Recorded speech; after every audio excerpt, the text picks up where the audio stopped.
Tapi program yang Anda banggakan itu ya, program Formula E itu dipakai untuk menjegal Anda dalam Pilpres 2024. Pak Anies nggak merasa? Jegal menjegal dan lain-lain itu adalah tanggung jawab mereka yang melakukan penjegalan. Bagi penonton silahkan menyaksikan apakah sliding tackle ini adalah fair atau tidak. Saya sih main jalan terus saja. Apa yang saya kerjakan, bismillah dengan cara yang benar untuk kebaikan orang banyak. Bila kemudian ada yang tidak setuju, sampaikan, kita siap berdiskusi. Oke? Dan bila kemudian ada yang memutarbalikan fakta, biarlah waktu nanti membuktikan fakta yang sesungguhnya seperti apa. Dan saya merasa yakin betul bahwa Allah itu maha membimbing. Saya sering sekali, Nana, dalam menjalankan tugas di Jakarta ini, ketemu dengan situasi-situasi yang sangat sulit, situasi-situasi yang seakan jalannya buntu, tapi Allah bukakan jalan keluar. Jadi ketika mendengar tentang apa itu penjegalan, udahlah biar itu urusan mereka. Urusan saya adalah menjalankan dengan cara benar, menjalankan dengan cara yang baik untuk kemaslahatan orang banyak. Biarkan nanti saya bertanggungjawabkan kepada Allah, kepada diri saya dan pada anak-anak saya. Dalam laporan Koran Tempo disebut bahwa ada upaya untuk mentersangkakan Anda untuk menaikkan status dari penyelidikan ke penyidikan dalam kasus Formula E. Anda pasti sudah dengar kan Pak Anies? Anda melihat kecewa nggak sih? Karena kan Anda dulu termasuk orang yang sangat aktif di internal KPK, memberikan banyak masukan kepada KPK, tapi sekarang kondisinya berbalik. Orang-orang yang ada di KPK sedang berupaya untuk mentersangkakan Anda. Ya, benar bahwa saya memang selalu membantu tugas KPK. Sejak saya masih bertugas sebagai rektor, kami menetapkan mata kuliah anti korupsi sebagai mata kuliah wajib. MKDU, mata kuliah dasar umum, yang semua mahasiswa harus ambil. Dan satu-satunya universitas di dunia yang mewajibkan mata kuliah anti korupsi. Kemudian ketika KPK membutuhkan komite etik, saya siap tugas komite etik. Bahkan saya ketua komite etik. Kemudian ketika ada tim 8, saya tugas tim 8. Kemudian ketika bertugas di Jakarta, kami bikin KPK Ibu Kota untuk mencegah itu. Dan sekarang saya pun masih yakin bahwa KPK bekerja profesional. KPK adalah lembaga terhormat yang memiliki tugas menjaga integritas.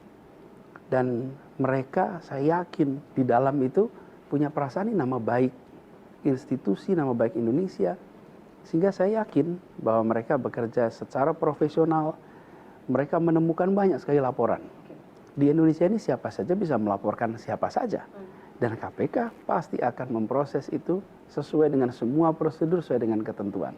Meskipun ada intervensi politik di situ. Saya yakin KPK itu sanggup untuk menghadapi intervensi politik dari manapun. Karena nature-nya ini adalah lembaga penegakan hukum. Dan saya yakin KPK sampai sekarang masih bisa bertahan untuk menjalankan setiap langkahnya secara profesional. Tapi ada yang mengatakan bahwa ada invisible hand yang ingin menjegal Anda dalam kontestasi Pilpres 2024, Pak Anies. Sebagai politisi, saya harus bilang politisi, boleh nggak saya bilang politisi? Memang saya berada di wilayah politik. Oke, Anda berada di wilayah politik, berarti Anda adalah politisi. Sebagai politisi, Anda merasakan itu, ada invisible hand yang ingin menjegal Anda untuk maju dalam kontestasi Pilpres? Gini, invisible itu berarti yang tidak terlihat ya? Ya. Saya katakan yang terlihat saja. Gitu. Yang terlihat berarti ada saja yang ingin menjegal. Yang terlihat saya nggak melihat apa-apa.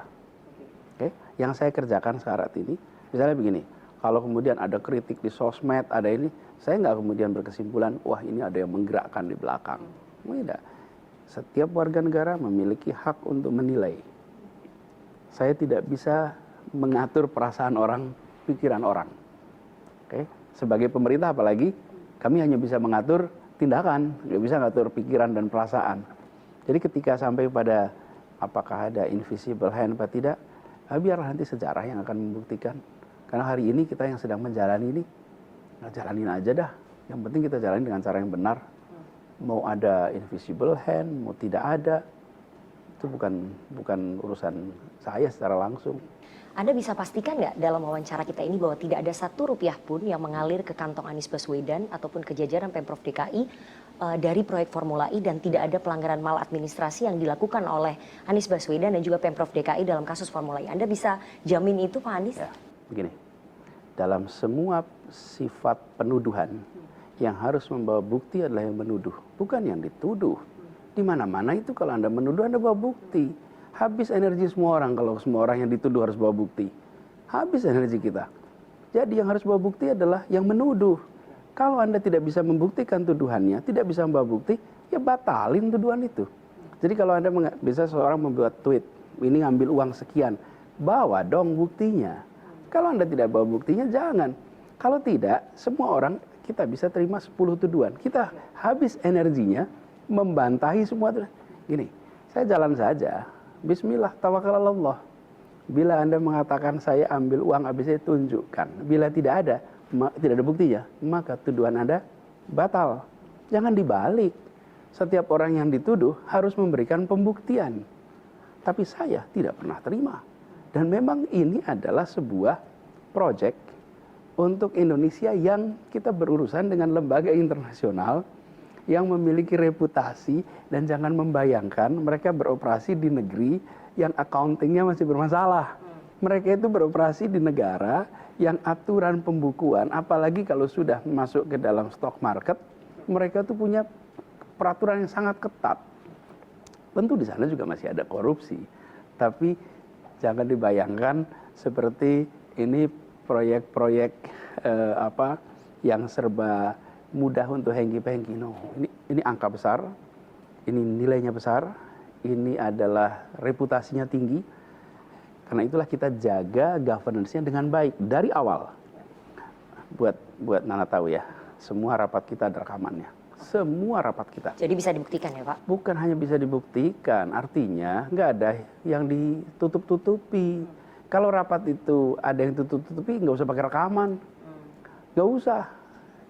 Gitu. Tapi kalau nanti ada yang memaksakan, invisible hand kemudian memaksakan bahwa statusnya harus naik ke penyidikan, dari penyelidikan, dan Anda harus bertanggung jawab sebagai orang yang kemudian memegang proyek Formula E.